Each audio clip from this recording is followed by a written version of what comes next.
एक ऊंची चट्टान के किनारे पर एक मठ खड़ा था। यह मठ सदियों पुराना अपने भीतर अनगिनत रहस्यों को समेटे हुए था। इसकी दीवारें, जो समय की मार झेल चुकी थीं, अब भी अपने अतीत की कहानियां बयां करती थीं। नीचे घूमते हुए कोहरे के सामने काले पत्थर का एक विशाल खंभा। यह खंभा मठ के रहस्यमय इतिहास का एक प्रतीक था, जो अंधेरे और प्रकाश के बीच की लड़ाई का गवाह था। सदियों पहले बनाया गया, यह कभी ज्ञान का प्रकाश स्तंभ था।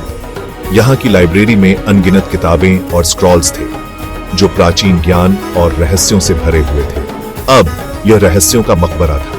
इसके अंधेरे कोनों में छिपे हुए रहस्य उन लोगों की कहानियां बताते थे जिन्होंने यहाँ कभी ज्ञान की खोज की थी। इसके हृदय में अनंत ग्रहण था, द इटर्नल एक्लिप्स।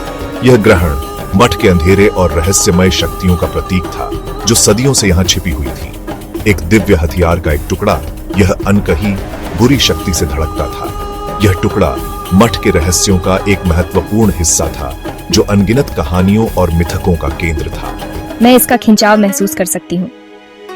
यह खिंचाव जैसे किसी अदृश्य शक्ति ने मुझे अपनी ओर खींच लिया हो। मेरे भीतर एक अजीब सी बेचैनी पैदा कर रहा था। पत्थर के तोरण द्वार से भी इसका अंधेरा मुझे बुला रहा है। यह अंधेरा जैसे किसी गहरे रहस्य की ओर इशारा कर रहा हो, मुझे अपनी ओर खींच रहा था। उसकी उंगलियां उसकी तलवार की मूठ के चारों ओर कस गई। यह तलवार उसकी एकमात्र साथी थी, जो उसे इस अंधेरे और रहस्यमय मठ में सुरक्षा का एहसास दिला रही थी। वह इस जगह तक पहुंचने के लिए हफ्तों तक खतरनाक पहाड़ों और घने जंगल से गुजरी थी। उसकी यात्रा कठिन और चुनौतीपूर्ण थी, लेकिन उसके इरादे अडिग थे। उस श्राप को खत्म करने के लिए जिसने पीढ़ियों से उसके परिवार को त्रस्त किया था। यह श्राप उसके परिवार की हर पीढ़ी को पीड़ा और दुख का सामना करने के लिए मजबूर करता था। अंदर की हवा भारी थी, अगरबत्ती और सड़ांध की गंध से भरी हुई थी। यह गंध मठ के अतीत की कहानियों और रहस्यों का प्रतीक थी। मकड़ी के जाले गलियारों में भयानक टेपेस्ट्री की तरह लिपटे हुए थे। यह जाले मठ के अंधेरे और रहस्यमय इतिहास का प्रतीक थे। सन्नाटा अजीब था, केवल विशाल खालीपन से गूंजती पानी की बूंदों से टूटता था। यह सन्नाटा मठ के अंधेरे और रहस्यमय वातावरण को और भी भयानक बना रहा था। सदियों और दुख के बोझ तले हर कदम भारी लग रहा था। यह कदम जैसे मठ के अतीत की कहानियों और रहस्यों का बोझ अपने साथ लिए हुए थे।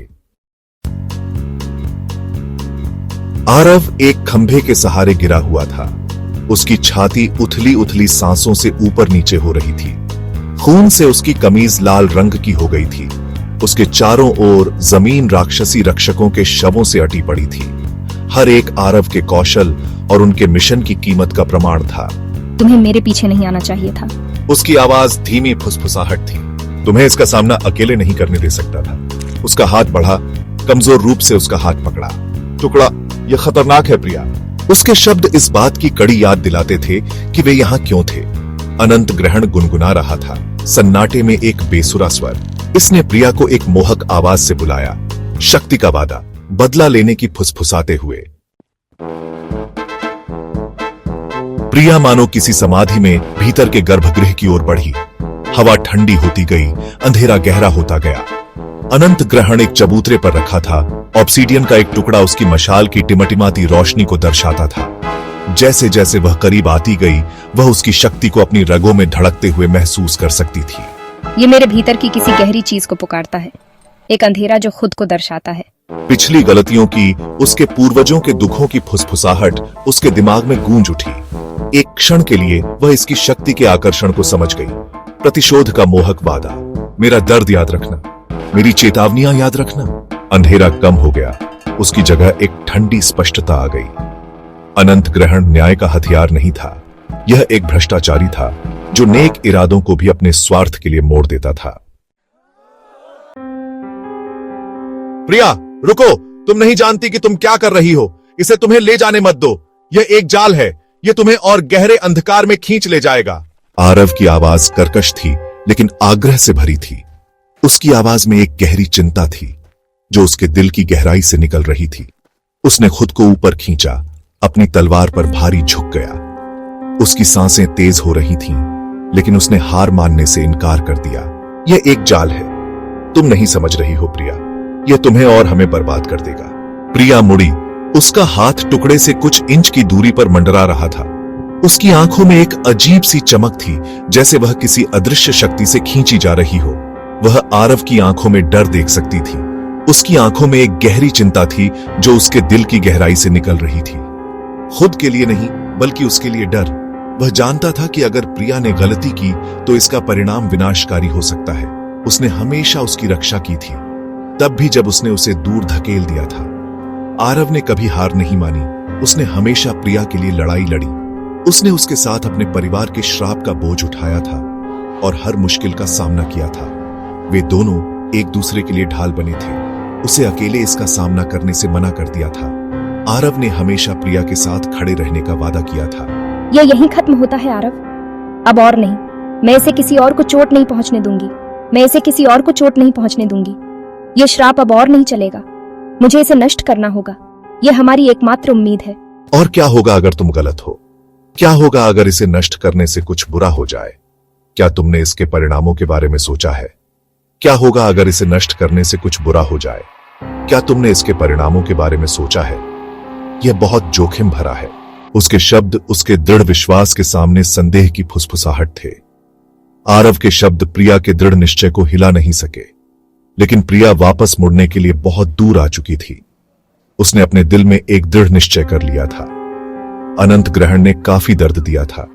यह दर्द अब और सहन नहीं किया जा सकता था। इसके शासन को खत्म करने का समय आ गया था। अब समय आ गया था कि वे इस श्राप को हमेशा के लिए समाप्त कर दें। प्रिया ने टुकड़े से आरव की ओर देखा। उसकी आंखों में चिंता और अनिश्चितता की गहरी छाया थी।